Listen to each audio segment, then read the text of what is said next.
আমরা এখন প্রায় সবাই কম্পিটিটিভ পরীক্ষার জন্য প্রিপারেশন নিই। আমরা গুটি কয়েকজন আছি যারা এখনও সাবজেক্টের পিছনে, সাবজেক্টকে ভালোবেসে এখনও এসএসসির জন্য বা এসএলএসটির জন্য আমরা অপেক্ষা করছি। নিউ এসএলএসটি সাঁওতালি মিডিয়ামে যে পরীক্ষা হলো সেটার জন্য প্রিলিমিনারি টেট হিসেবে একটা পরীক্ষা হয়েছে 150 মার্কের।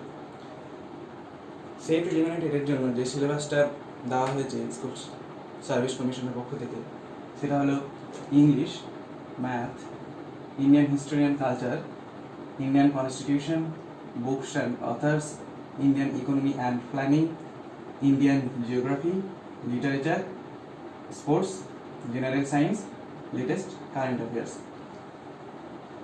আমরা যারা কম্পিটিটিভের জন্য পড়ি তারা English, math, history and geography, general science, current affairs এগুলো সবই পড়ি আমরা। জিকের মধ্যে আবার এদিকে চলে আসছে books, authors and literature, sports. Preliminary TET পরীক্ষার জন্য আমরা প্রস্তুতি নিতে গেলে আমাদের কম্পিটিটিভ পরীক্ষার জন্য প্রস্তুতি মোটামুটি নেওয়া হয়ে যেতে পারে। তবে কম্পিটিটিভ পরীক্ষার জন্য আরও একটু ভাস্ট পড়তে হবে। প্রিলিমিনারি টেটের তুলনামূলকভাবে আমার ব্যক্তিগত মতামত সহজ আসতে পারে। আমাদের যেহেতু এখন সামনে কোনো করোনার জন্য এক্সাম হচ্ছে না, সেই জন্য আমরা এখন ধীরে ধীরে এগোতে পারি। প্রথমে সহজ পড়া থেকে ধীরে ধীরে কঠিন পড়াতে এগোতে পারি। অর্থাৎ প্রিলিমিনারি টেটের জন্য আমরা এখন অল্প বিস্তর, খুব গভীরে না গিয়ে হালকা হালকা পড়ে তারপর কম্পিটিটিভ পরীক্ষার জন্য আমাদের যখন এই সিলেবাসটা কভার হয়ে যাবে তখন কম্পিটিটিভ পরীক্ষার জন্য আমাদের পড়া হয়ে যাবে। এসএলএসটির জন্য আমরা প্রিলিমিনারি টেটের জন্য প্রতিদিন অন্তত মিনিমাম 2 ঘন্টা করে যদি পড়ি সেটা যথেষ্ট। আমরা এখানে সপ্তাহে 2 দিন পড়াশোনা করব, আর বাকি 5 দিন বা বাকি আপনারা যদি বাকি 5 দিন বা একদিন হয়তো যে কোনো কাজে আপনারা ব্যস্ত থাকতে পারেন। আমরা এখন সবাই বেকার অবশ্যই, কিন্তু তবুও কর্মব্যস্ত জীবন আমাদের সবার। তো বাকি 4 দিন, বাকি রাত্রি 10টা থেকে 12টা বা 11:30 অবধি প্রতিদিন যদি পড়ি আমরা, তাহলে কিন্তু আমাদের এটার জন্য ভালো প্রিপারেশন হওয়া যাবে। বাকি একদিন বা দিনের অন্যান্য সময় আরও 2 ঘন্টা যদি নিজের সাবজেক্টটা পড়ি তাহলে আমাদের প্রিপারেশন মোটামুটি সব কভার হয়ে যাবে। আমরা বাঙালি, আমাদের মাতৃভাষা বাংলা। ইংলিশটা আমাদের সহজে আসে না। প্রথম থেকেই ইংলিশটায় আমরা ভয় খেয়ে যাই। সেই ইংলিশটা যদি আমরা প্রথম থেকে একটু একটু করে শিখি তাহলে কিন্তু ভয়টা আস্তে আস্তে কেটে যেতে পারে। কিন্তু প্রথমেই আমাদের ইংলিশের জন্য প্রথমে আমরা পরীক্ষার জন্য একদম পড়তে শুরু করি। প্রথম থেকে প্রথম থেকে আমরা না শিখে একদম পরীক্ষার জন্য চলে যাই। পরীক্ষাতে যেগুলো আসবে সেগুলোই পড়তে যাই। সেগুলো পড়তে গেলে তখন আমাদের সেই জন্য কঠিন লাগে বা আমরা মাথায় নিতে পারি না। সেই জন্য আমরা এখানে প্রাথমিক পর্ব থেকে শুরু করে আস্তে আস্তে ভেতরের দিকে এগোবো। তো প্রিলিমিনারি টেটের জন্য ইংলিশের যে সিলেবাস দিয়েছে, কম্পিটিটিভ সিলেবাস প্রায় একই। সেই সিলেবাসটা হলো phrases and idiomatic expression, rearrangement of sentence, synonyms, antonyms, appropriate words, fill in the blanks, one-word substitution, nearest in meaning to correct sentence. আচ্ছা, বাকি ইংলিশ আর ম্যাথটা এখানে মেন প্রধানত বলতে গেলে, কারণ সমস্ত স্টুডেন্টদের কাছে বা আমাদের কাছেও বা আমার কাছেও এই দুটো বা প্রিলিমিনারি টেট পরীক্ষার ক্ষেত্রেও গত যে সাঁওতালি মিডিয়ামে পরীক্ষা হলো প্রায় এখানে 40, এখানেও 40 মার্কের এসেছিল। তো ওই দুটো মেন, বাদ বাকিগুলো এইগুলো থেকে অল্প অল্প করে এসেছিল। সেই জন্য আমরা মেন গুরুত্ব দেবো ইংলিশ আর ম্যাথে, আর এইগুলো আমরা প্রতিদিন পড়া প্রতিদিন করতে থাকবো। ইংলিশের মধ্যে fill in the blanks and to correct sentence, এই দুটো সব থেকে বেশি আমাদের প্র্যাকটিসের দরকার পড়বে। বাদ বাকিগুলো one word substitution, nearest in meaning homonym, synonym, antonym, phrases and idiomatic expression, এটা এটা এটা এটা এগুলো আমাদের মুখস্থ করতে হবে। অর্থাৎ ওয়ার্ড স্টক বাড়াতে হবে। আমরা এখানে প্রতিদিন 5টা করে এগুলো সব দিব। 5টা করে দেওয়ার সঙ্গে সঙ্গে তোমরা সব এগুলো বাংলা মানে সহ খাতায় লিখবে। দিয়ে মনে রাখার চেষ্টা করবে। কেন বাংলা মানে লিখতে বললাম? অনেক ইংরেজি স্যার ইংরেজি বাংলা করতে নিষেধ করে, কারণ ইংরেজি। হ্যাঁ, এটা সহজে হবে। দেখবেন অনেক সময় বাংলা কথার অর্থ অনেকে মানে একটা ওয়ার্ড বললো বাংলায়, ওই কথার অর্থ কাউকে জিজ্ঞাসা করলে সহজে বলতে পারে না, কারণ ওটাও বোঝে, জানে ওই কথাটার মানে কি সেটা ভেতর থেকে জানে, কিন্তু বোঝাতে পারছে না। তো ইংলিশের যারা স্টুডেন্ট তাদের ক্ষেত্রে কিন্তু ইংলিশের বাংলা মানে না লিখলেও হবে, কিন্তু আমাদের জন্য, আমরা যারা ইংলিশের স্টুডেন্ট নয় তার জন্য যদি বাংলায় মানে করি অর্থাৎ অর্থ সহ লিখে পড়ি, তাহলে আমাদের বেশি মাথায় থাকবে। কেন? কারণ মাতৃভাষায় আমাদের সমস্ত কিছু বুঝতে সুবিধা হবে, জানতে পারবো আমরা। যে কোনো একটা এই অনার্স সাবস্টিটিউশন, যেমন ধরুন স্টোইক, যার মানে নির্বিকার, এটা আমরা একটা, এবার যেহেতু মানেটা বলে ফেললাম স্টোইক মানে নির্বিকার, ওটাকে আমরা ভাস্টে বলতে পারবো, ইনডিফারেন্ট টু, সেটা ঔদাসীন্য, সেটা একটা হতে পারে, এরকমভাবে বলতে পারবো। সেই জন্য honours substitution, nearest in meaning, synonym, antonym, phrases and idiomatic expression এখানে প্রতিদিন 5টা করে দেওয়া হবে। আপনারা বাড়িতে সবাই বাংলা অর্থ সহ মুখস্থ করার চেষ্টা করবেন। বাংলা অর্থটা মনে রাখতে পারলে ইংলিশটা অটোমেটিক্যালি আপনারা পারবেন। আর সব থেকে বেশি এখানে প্র্যাকটিস হয় fill in the blanks and to correct sentence. এগুলো জানা সত্ত্বেও অনেক সময় পরীক্ষার সময় আমরা ভুল করে থাকি। যত বেশি প্র্যাকটিস করব তত আমরা এগুলো পারবো। আজকে যেহেতু ডেমো ক্লাস হচ্ছে, সেহেতু ফিল ইন দ্য ব্ল্যাঙ্কসের মধ্যে আমাদের প্রিপোজিশন আর্টিকেল পড়ছে, সেই প্রিপোজিশন আর আর্টিকেলটা একটু দেখাচ্ছি, আর টু কারেক্ট সেন্টেন্সটা একটু দেখানোর চেষ্টা করব। ফিল ইন দ্য ব্ল্যাঙ্কসের জন্য প্রিপোজিশন আর্টিকেল এগুলো আসে। প্রিপোজিশনের জন্য দেখুন প্রথম কোশ্চেনটা আছে এখানে, the book is dash the table. দ্বিতীয় question, the fan is moving dash our head, the bird is flying dash our head. আচ্ছা, অপশনগুলো আছে ওয়ান, ওভার, অ্যাবাভ, সব ক্ষেত্রেই ওয়ান, ওভার, অ্যাবাভ, অর্থাৎ ওপরে থাকার সময় যেগুলো আমরা ইউজ করি ওয়ান, ওভার, অ্যাবাভ। এবার কখন কোন ক্ষেত্রে অন ইউজ করব, ওভার ইউজ করব, অ্যাবাভ ইউজ করব, সেগুলো একটা ট্রিক আছে। আচ্ছা, সেগুলো আমরা এখানে দেখি। যখন কোনো কিছুর সঙ্গে লেগে থাকবে ওপরে, তখন আমরা সেখানে ওয়ান ইউজ করব। অর্থাৎ এখানে আছে the book is dash the table, অর্থাৎ টেবিলের উপর আছে, অর্থাৎ টেবিলের উপরই বইটা লেগে থাকবে, তখন তাহলে আমরা ইউজ করব one. The fan is moving dash our head. এখন তো গ্রীষ্মকাল, সবার মাথার উপরে ফ্যান ঘুরছে, দেখুন।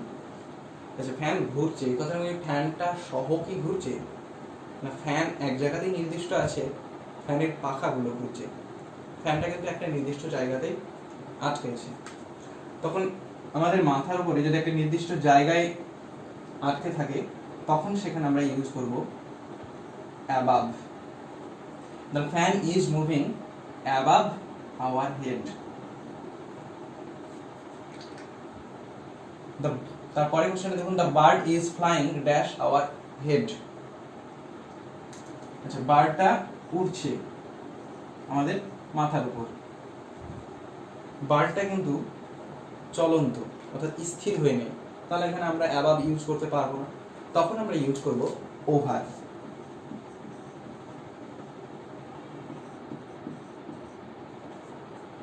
আচ্ছা, তাহলে এরোপ্লেন আমাদের মাথার উপর ওড়ে, তাহলে তখন সেই ক্ষেত্রে আমরা কি ইউজ করব, এরোপ্লেনটা কিন্তু চলন্ত, তাহলে ওভার আমরা এরোপ্লেনের ক্ষেত্রেও ইউজ করতে পারবো। আচ্ছা, আমাদের মাথার উপর সূর্য আছে, তাহলে সূর্যের ক্ষেত্রে আমরা ইউজ করবো কি, অনেকে এটা ভাবেন যে অনেক উপরে আছে সেই জন্য আমরা ওভার ইউজ করব, কিন্তু সূর্য পৃথিবীর চারিদিকে কি ঘুরছে, পৃথিবী সূর্যের চারিদিকে ঘুরছে, সূর্য কিন্তু স্থির আছে, তার চারিদিকে উপবৃত্তাকার কক্ষপথে পৃথিবী ঘুরছে, তাহলে সানের সময় আমরা অ্যাবাভ ইউজ করব। এই যে আমরা শিখলাম, আমাদের মাথার উপর যদি কোনো ফিক্সড ভাবে থাকে, তাহলে সেই ক্ষেত্রে আমরা ইউজ করব অ্যাবাভ। আচ্ছা, এইভাবে নিচেরগুলো আমরা জানতে পারবো। কোনো কিছুর সঙ্গে যদি লেগে থাকে নিচের দিকে, তাহলে তখন সেই ক্ষেত্রে আমরা ইউজ করব আন্ডার। যদি ঠিক নিচে থাকে স্থিরভাবে, তাহলে সেটা ইউজ করব বিলো। কোনাকুনি ভাবে যদি থাকে তাহলে তখন সেই ক্ষেত্রে ইউজ করব বিনিথ। আচ্ছা, আমরা আন্ডার শুধুমাত্র নিচে লেগে থাকবে, এই যে একটা গাছের নিচে যদি আমরা ছায়ায় বসে থাকি তাহলে কি আমরা ওই গাছের পাতার সঙ্গে বা গাছের সঙ্গে লেগে থাকবো? তবে আমরা আন্ডার ইউজ করতে পারবো, তাছাড়া কি পারবো না? না, আমরা শেড অথবা শ্যাডো অর্থের ক্ষেত্রেও আমরা আন্ডার ইউজ করতে পারবো, কারণ গাছের ছায়া এখানে পড়বে। আচ্ছা, এবার সূর্য আমাদের মাথার উপরে আছে, গাছের উপরেও থাকবে, সেই সূর্যের এই গাছের ছায়াটা এই জায়গাটাতে পড়ছে, সেই জায়গার মধ্যে যদি কেউ থাকে, এটা গত 2020 WSS ফিল্ম এসেছিল যে যখন এই গাছের সূর্য আছে সেই গাছের ছায়ার মধ্যে একটা ম্যান ছিল, যে অপশন ছিল আন্ডার, ইন আর কয়েকটা বিলো ইউনিট ছিল।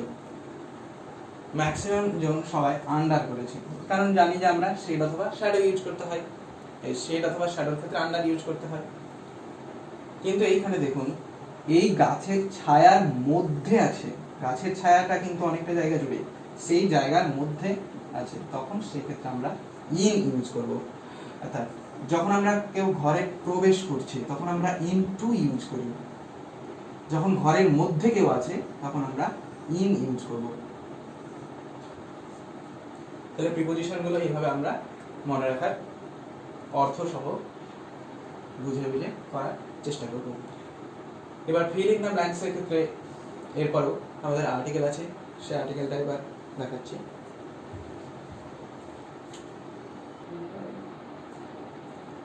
আর্টিকেলের জন্য দেখুন, এবার প্রথম কোশ্চেন আছে, dash Kalidas is a famous poet. Option আছে এ অথবা অ্যান অথবা দা অথবা নান। দ্বিতীয় question, Ram is dash Kalidas in our classroom. তৃতীয় নম্বর, Ram thinks himself dash Kalidas in our classroom. Option একই, এ অ্যান দি নান। কখন আমরা আর্টিকেল ইউজ করব? আচ্ছা, আর্টিকেল দুই প্রকার, ডেফিনাইট আর্টিকেল, ইনডেফিনাইট আর্টিকেল। একটা নির্দিষ্ট, একটা অনির্দিষ্ট। নির্দিষ্ট বলতে আমরা সবসময় দা বুঝি, অনির্দিষ্ট বলতে এ অথবা অ্যান, অর্থাৎ একটি। কখন কালিদাস, এইগুলোর আগে আমাদের আর্টিকেলের জায়গা দিয়েছে। সে কালিদাসটা কি? এটা প্রপার নাউন। তাহলে প্রপার নাউনের ক্ষেত্রেও কখন কোন আর্টিকেল বসবে সেটা নিয়ম আছে। শুধুমাত্র তাই নয়, আর্টিকেলের জন্য কখন ডেফিনাইট আর্টিকেল, কখন ইনডেফিনাইট আর্টিকেল, কখন বসবে না আর্টিকেল, অথবা কখন এ অথবা অ্যান হবে, কখন দা হবে, সমস্ত কিছুর প্রায় অনেক কটা নিয়ম আছে। সেগুলো আমরা আস্তে আস্তে পরবর্তী ক্লাসগুলো শিখব। এই ক্ষেত্রে যে তিনটে কোশ্চেন আছে সেই তিনটে ক্ষেত্রে প্রতিটাতেই প্রপার নাউন আছে। ন্যাচারালি, মানে নর্মালি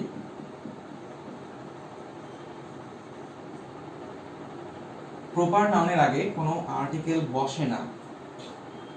নর্মালি যদি কোনো একটা প্লেন সেন্টেন্স বলে, যেমন এখানে কালিদাস যে ফেমাস পোয়েট, আমরা সবাই জানি কালিদাস একটা বিখ্যাত কবি, ন্যাচারাল একটা সেন্টেন্স আমরা বলছি স্বাভাবিকভাবে, তাহলে কোনো এখানে আর্টিকেল বসবে না, নাম হবে।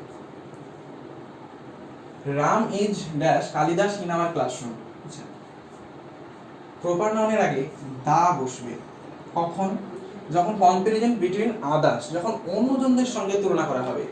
এখানে কি তুলনা করছে? Ram is the Kalidas in our classroom, আমাদের ক্লাসরুমে আরো অন্যজনের সঙ্গে তুলনা করা হচ্ছে, তাহলে এখানে আমরা দা করব। প্রপার নাউনের ক্ষেত্রে দা বসবে কখন? কম্পারিজন বিটুইন আদার্স, যখন তুলনা করব। তৃতীয় নম্বর কোশ্চেন হচ্ছে, Ram thinks himself dash Kalidas in our class. অর্থাৎ রাম নিজেকে কালিদাস ভাবছে। আচ্ছা, প্রপার নাউনের আগে এ অথবা অ্যান বসবে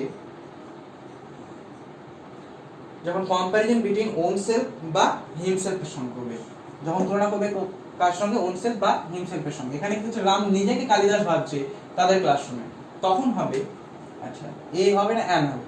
কে আছে? কালিদাস আছে, কনসোনেন্ট আছে। Ram thinks himself a Kalidas in our classroom. তাহলে এইভাবে আমরা আর্টিকেলগুলো বিভিন্ন নিয়ম অনুযায়ী শেখার পরে আমরা ফিল ইন দ্য ব্ল্যাঙ্কসগুলো করার চেষ্টা করব। এবার আমরা ম্যাথের দিকে এগোচ্ছি।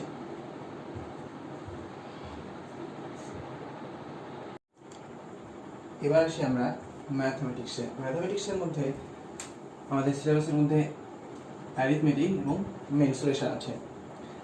অ্যারিথমেটিকের মধ্যে আমাদের বেশ কয়েকটা চ্যাপ্টার আছে। সেই চ্যাপ্টারগুলো মূলত আমরা সূত্রগুলো আমি বুঝিয়ে দেবো, সূত্রগুলো আমরা মনে রাখার চেষ্টা করবো এবং সূত্র অনুযায়ী আমরা অঙ্কগুলো প্র্যাকটিস করতে থাকবো। যত প্র্যাকটিস করবো তত আমাদের সময় কম লাগবে, তত আমরা পরীক্ষার জন্য প্রিপারেশন নিতে পারবো। অ্যারিথমেটিকের মধ্যে নাম্বার সিস্টেম একটা চ্যাপ্টার আছে। সেই নাম্বার সিস্টেমে ইউনিট ডিজিটস যদি ফাইন্ড করতে বলে তাহলে আমাদের ট্রিক না জানা থাকলে অনেকটা সময় লেগে যায়। সেই ট্রিকটাই আজকে আমরা এখানে করার চেষ্টা করব। কোনো নম্বরের শেষে যদি 2 থাকে বা কোনো একটা বলছি এখানে নম্বরগুলো 2, সেটার পাওয়ার যদি 1 করি তাহলে 2 টু দি পাওয়ার 1 2 হবে, 2 to the power 2 4, 2 to the power 3 8, 2 to the power 4 16, তার unit digit 6, 2 to the power 5 32, unit digit 2, আবার 2 আসলো। এভাবে আবার এটা রিপিট করতে থাকবে, অর্থাৎ সাইক্লিক হবে কত সংখ্যা পর পর, কটা পাওয়ার গুণ করার পর 4 2 4 8 6, আবার ইউনিট ডিজিট 2 4 8 6 হবে, অর্থাৎ সাইক্লিক এখানে 4 হবে। একইভাবে 3 নাম্বারের ক্ষেত্রে দেখুন, টু দি পাওয়ার 1 যদি করি 3 হচ্ছে, two the power 2 9, 3 two the power 3 27, unit digit 7, 3 two the power 4 81, unit digit 1, 81 কে আবার 3 দিয়ে মাল্টিপ্লাই, ইউনিট ডিজিট 2 4 3 হয়, 3 টু দি পাওয়ার 5 সেটা হবে আবার 3, আবার রিপিট হবে, তাহলে সাইক্লিক হচ্ছে এখানে 4 বার পর পর। 4 এর ক্ষেত্রে দেখুন 4 টু দি পাওয়ার 1 4 হচ্ছে, 4 to the power 2 16, unit digit 6, 4 to the power 3 এটা হয়ে যাবে 4, আবার 4 6, তাহলে এটা দেখুন দুটো পর পর সাইক্লিক হচ্ছে, তাহলে এর সাইক্লিক হচ্ছে 2। এভাবে 5 এর যদি পাওয়ার করি 5 এর আর 6 এর যে কোনো পাওয়ার আমরা করলেই তার ইউনিট ডিজিট 5 অথবা 6 এ পাবো। 7 এর ক্ষেত্রে একইভাবে 4 সাইক্লিক হবে, 8 এর ক্ষেত্রে 4, 9 এর ক্ষেত্রে 9 1 আসবে, আবার 9 1, অর্থাৎ সাইক্লিক 2 বার হবে। তাহলে আমরা 2 3 আর 7 8, 2 3 7 8 এই চারটে নম্বরের ক্ষেত্রে সাইক্লিক দেখলাম 4, আর 4 আর 9 এই দুটো নাম্বারের ক্ষেত্রে সাইক্লিক দেখলাম 2, আর 5 আর 6 এটা টু দি পাওয়ার যতই থাকুক না কেন বা যত দিয়েই আমরা মাল্টিপ্লাই করি না কেন এর সব সময় ইউনিট ডিজিট 5, 5 এর ক্ষেত্রে 5 হবে, 6 এর ক্ষেত্রে 6 হবে। আচ্ছা, এবার এগুলো আমরা জানলাম। এবার যে কোনো একটা কোশ্চেনের ইউনিট ডিজিট যদি বের করতে দেয় তাহলে আমরা কিভাবে করব সেটা দেখা যাক।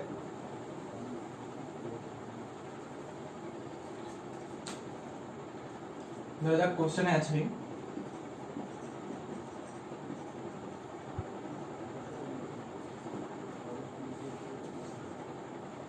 এখানে লাস্ট ডিজিট কত 3, 3 টু দি পাওয়ার 71 বের করতে হবে। আচ্ছা, ইউনিট ডিজিট বের করার ফর্মুলাটা হচ্ছে l two the power r, rটা কি রিমাইন্ডার, কোন রিমাইন্ডার? আচ্ছা, এখানে যে 71 আছে, 3 টু দি পাওয়ার 71 এর আমরা এখানে ইউনিট ডিজিট বের করব।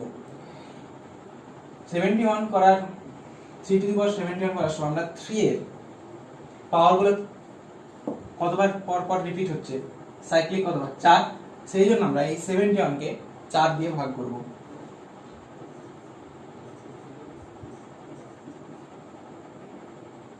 তাহলে 4 * 17 68, তাহলে 3 রিমাইন্ডার থাকছে।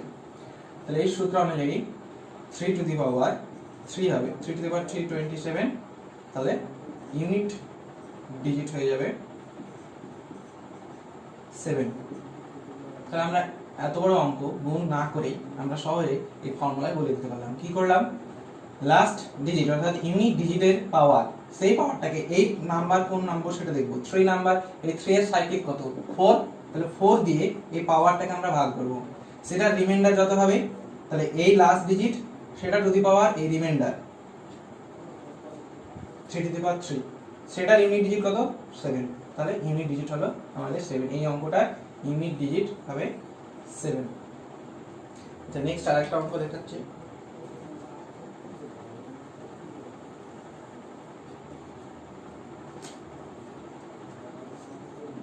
চারশো চুয়াল্লিশ টু দি পাওয়ার 444 আছে। আচ্ছা এখানে ইউনিট লাস্ট ডিজিট কত আছে 4, 4 এর সাইক্লিক কত 2, তাহলে 2 দিয়ে এর পাওয়ারকে ভাগ করব, 222 দিয়ে যাচ্ছে 0। আচ্ছা এবার যখন পাওয়ারগুলোকে আমরা এই সাইক্লিক নম্বর দিয়ে ভাগ করব, তারপর যদি রিমাইন্ডার আসে, তাহলে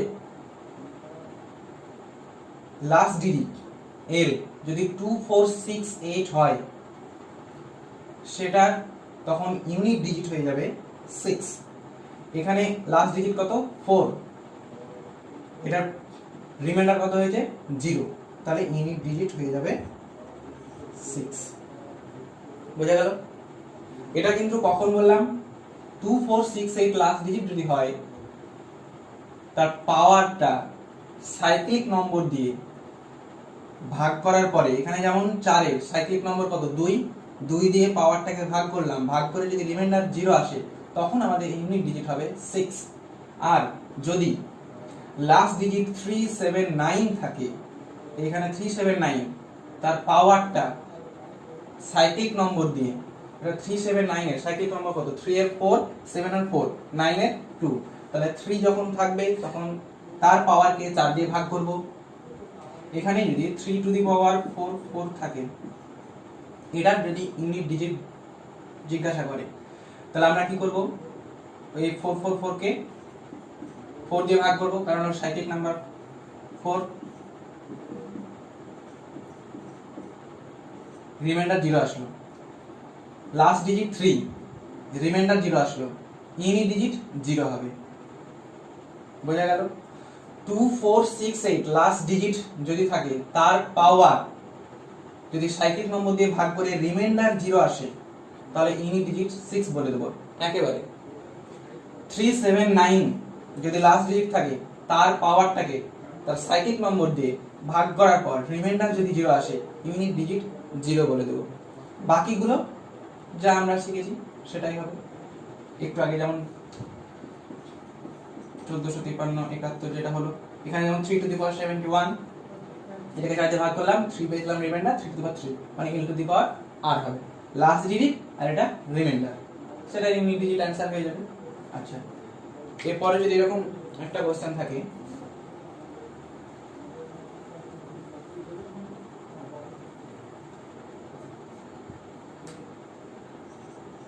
(2016 2015 minus 2015 minus 2016) অনেকটা বড় অঙ্ক তাই মনে হচ্ছে দেখি, কিন্তু এটা আদতে বড় অঙ্ক নয়, এটা খুব ছোট অঙ্ক। আচ্ছা এখানে লাস্ট ডিজিট কত আছে 6, আমরা কি বলেছিলাম 5 and 6 এর ক্ষেত্রে পাওয়ার যতই থাকুক এর ইউনিট ডিজিট সব সময় 5 আর 6 হবে। এখানে লাস্ট ডিজিট 6 আছে, পাওয়ার যেটা আছে থাকুক, এর ইউনিট ডিজিট তাহলে কত হলো 6। এটার লাস্ট ডিজিট কত আছে 5, পাওয়ার যত খুশি তত থাকুক, তাহলে ইউনিট ডিজিট কত হবে 5, 6 - 5 1, তাহলে এই অঙ্কটার ইউনিট ডিজিট হবে 1। এবার বিভাজ্যতার সম্বন্ধে কয়েকটা বলছি। 6 অঙ্কের বিভিন্ন যদি সংখ্যা দেওয়া থাকে, তখন এই সংখ্যাগুলো কোন কত নম্বর দিয়ে আমরা বিভাজ্য হবে সেরকম যদি কোশ্চেন থাকে আমাদের এবং অপশন দেওয়া থাকে, তখন আমরা অপশন চুজ করতে যাই, অপশন দেখে আমরা ভাগ করি, দেখি কোনটা ঠিক হবে না ভুল হবে। সেটা করতে গেলে তাও অনেকটা সময় চলে যায়, কম্পিটিটিভ পরীক্ষা যেহেতু অনেক কম সময় থাকে, সেজন্য আমাদের কয়েকটা ট্রিক মাথায় রাখার চেষ্টা করতে হবে। যেমন 6 অঙ্কের একটি সংখ্যা যদি একই সংখ্যা দিয়ে পরপর গঠিত হয়, অর্থাৎ এখানে 3 3 3 3 1 1 1 1 2 2 2, এইগুলো সব সময় 3, 7, 11, 13, 37, 39 এই সংখ্যাগুলো দিয়ে বিভাজ্য হবে। একইভাবে যদি 6 অঙ্কের একটি সংখ্যা পরপর মানে 2 অঙ্কের সংখ্যা পরপর যদি 3 বার আসে 17, 17, 17, 15, 15, 15, 14, 14, 14 সমস্ত সংখ্যা, এই সংখ্যাগুলো মানে সব 6 অঙ্কের সংখ্যা, একই সংখ্যা মানে 2 অঙ্কের সংখ্যা পরপর 3 বার আসবে, তাহলে 21, 21, 21, তাহলে এগুলো সমস্ত সংখ্যা, এই সমস্ত সংখ্যাগুলো 3, 7, 13, 37, 39 দিয়ে বিভাজ্য হবে। তাহলে এরকম ধরনের সংখ্যা দেখলে আমরা এইগুলোর মধ্যে যে কোনো একটা অপশন থাকলে না অঙ্ক করে আমরা বলে দিতে পারবো। একইভাবে 6 অঙ্কের সংখ্যা 3 অঙ্কের সংখ্যা পরপর যদি দুবার আসে 713, 713 বা 152, 152 যত খুশি তত, 371, 371, অর্থাৎ 3 অঙ্কের সংখ্যা যদি পরপর দুবার আসে তাহলে এই সংখ্যাগুলো সবসময় 7 এবং 13 দিয়ে বিভাজ্য হবে। এটা আমরা তো 3 দিয়ে বিভাজ্য হবে সেটা দেখেই বলতে পারছি, কিন্তু 3 যদি অপশনে না থাকে তখন আমরা কি ভাগ করতে যাব অপশন দেখে বারবার, অনেকটা দেরি হবে। তার থেকে এই যে এই 6 অঙ্কের সংখ্যাগুলো এইভাবে যদি আমরা মনে রাখার চেষ্টা করি যে পরপর 6 অঙ্কের একটি সংখ্যা পরপর যদি একই নিজ অঙ্কের সংখ্যা পুনরাবৃত্তি হয়, অর্থাৎ একই সংখ্যা দিয়ে যদি 6টি অঙ্কের সংখ্যা গঠিত হয় তাহলে সেটি 3, 7, 11, 13, 37, 39 এগুলো সবই কিন্তু প্রাইম নাম্বার। দেখুন এবার যদি 2 অঙ্কের সংখ্যা পরপর 3 বার দিয়ে 6 অঙ্কের সংখ্যা গঠিত হয় তখন আমাদের ডিভিজিবল হবে 3, 7, 13, 37, 39, such as 15, 15, 15, 21, 21, 21 এরকম আরো অনেক নম্বর আছে যেগুলো আমরা 2 অঙ্কের সংখ্যা পরপর যদি 3 বার নিই সবসময় 3, 7, 13, 37, 39, এখানে কিন্তু 11টা নেই। এবার 3 অঙ্কের সংখ্যা যদি পরপর 2 বার আসে 713, 713, 152, 152, 371, 371 আরো অনেক প্রচুর নাম্বার, সব নম্বরই যদি পরপর দুবার আসে 3 অঙ্কের সংখ্যা সেগুলো সবসময় 7 এবং 13 দিয়ে ডিভিজিবল হবে। অঙ্কগুলো কিন্তু 6 অঙ্কের সংখ্যা হতে হবে, তাহলে আমরা এইভাবে ডিভিজিবল। আরো ডিভিজিবল হওয়ার 2 দিয়ে ডিভিজিবল হওয়ার শর্ত, 3 দিয়ে, 4, 5, 6, 7, 8, 9, 15 পর্যন্ত আমরা পরবর্তী ক্লাসে শিখব। এবার আমরা সায়েন্সটা একটু দেখার চেষ্টা করি। আচ্ছা, আমাদের সবার চুলের রং কালো আছে তো না কারো কারো ফর্সা হয়ে গেছে অর্থাৎ সাদা হয়ে গেছে? চুলের রং কিন্তু আমাদের মেলানিনের জন্য কালো হয়। আচ্ছা, তাহলে বয়স বাড়লে চুলের রং অনেকেই, আমাদের যেমন বাবা দাদাদের চুলের রং অনেকেরই সাদা হয়ে গেছে, সেই সাদা হওয়ার কারণটা কি?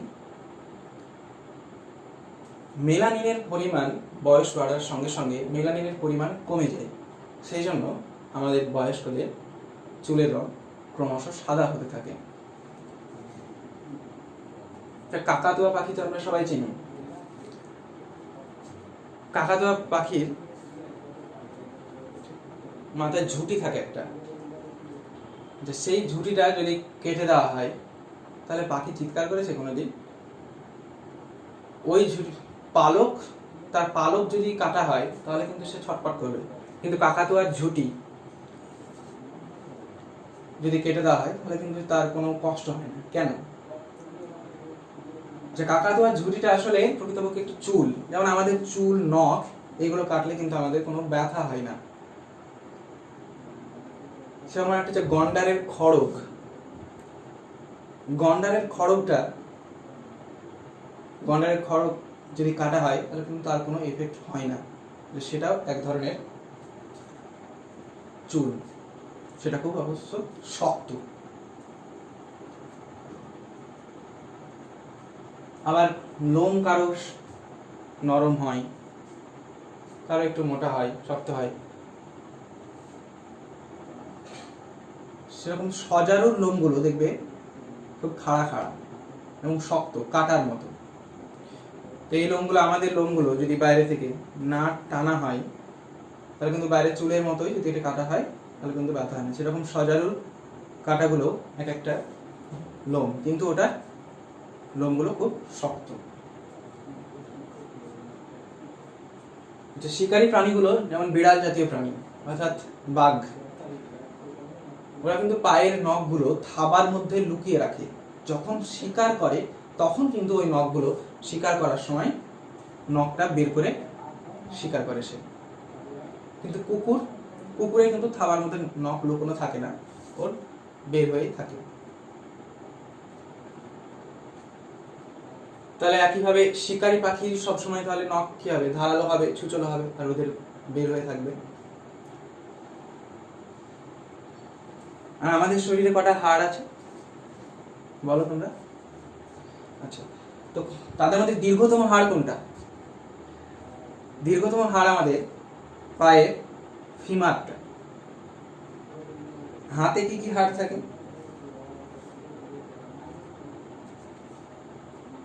কনুই থেকে কবজি পর্যন্ত রেডিয়াস আর আলনা থাকে।